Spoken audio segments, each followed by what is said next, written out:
Coalition des rois du Midi et bataille de Gabaon. Verset 1 à 5. Ligue des rois du Midi contre Gabaon. Adoni-Sédek, seigneur de justice. Ce nom a la même signification que celui de Melchizedek, roi de justice, Genèse 14.18.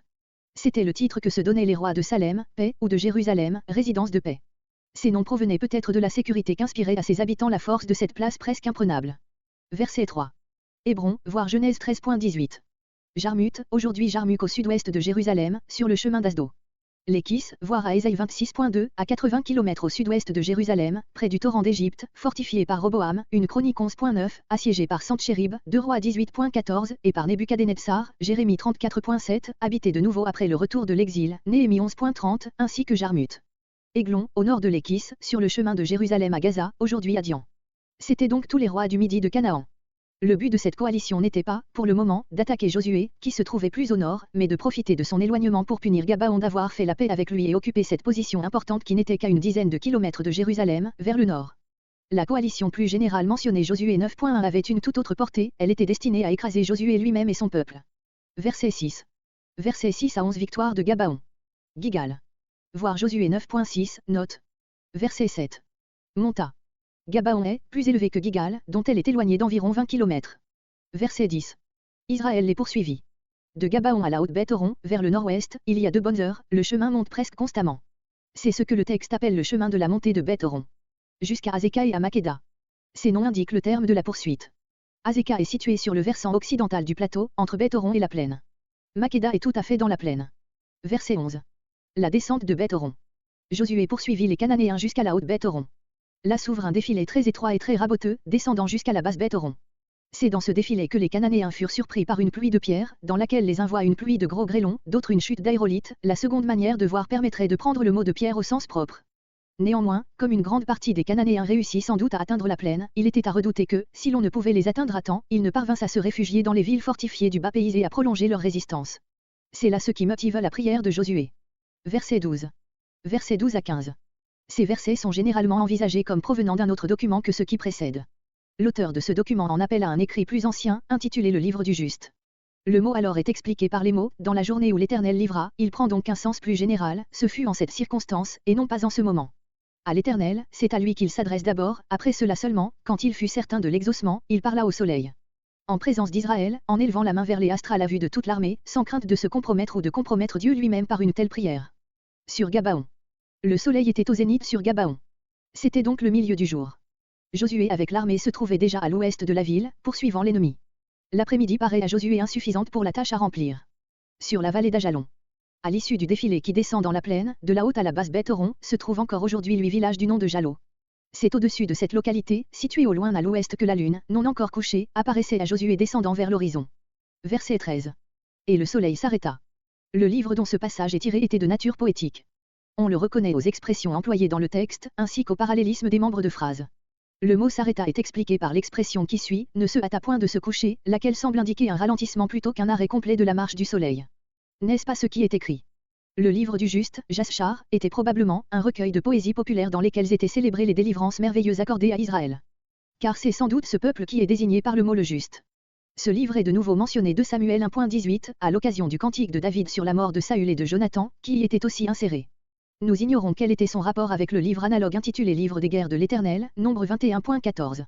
La citation du livre du juste est contenue dans la seconde partie du verset 12 et dans le début du verset 13.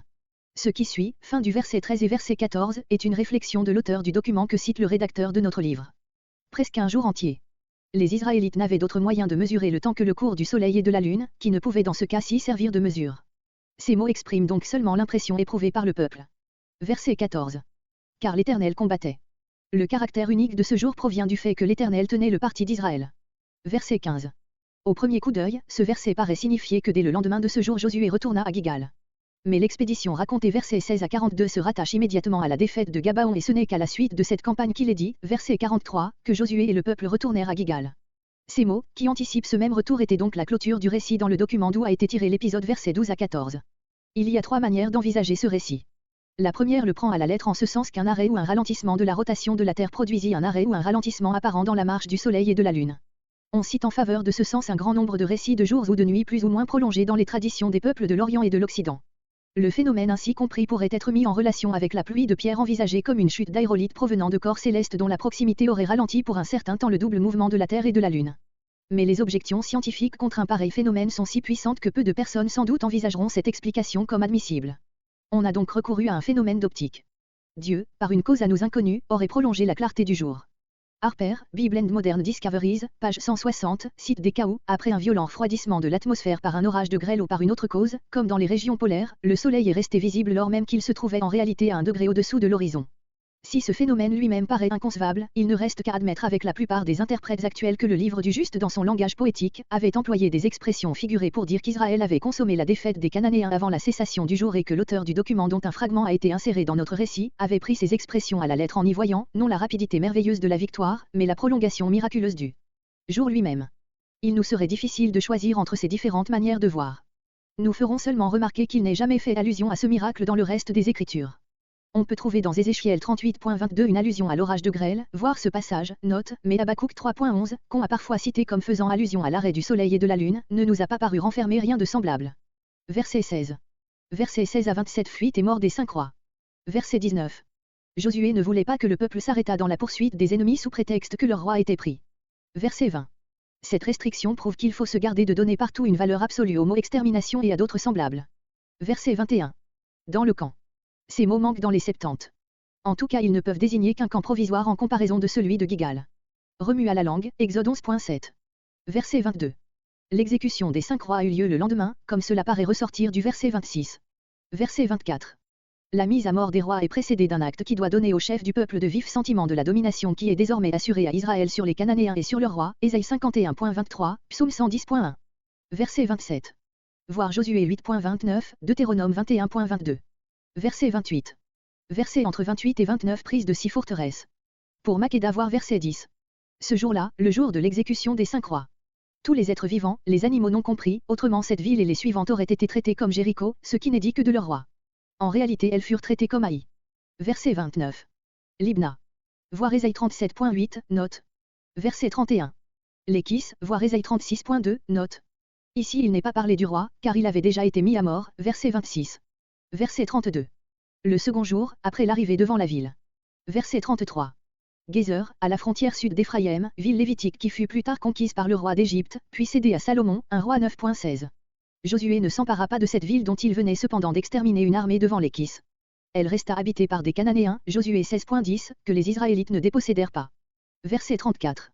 Aiglon, voir Josué 10.3. Verset 35. Même remarque qu'au verset 31. Le même jour, le jour de son arrivée devant la ville. Verset 36. Hébron, voir Genèse 13.18.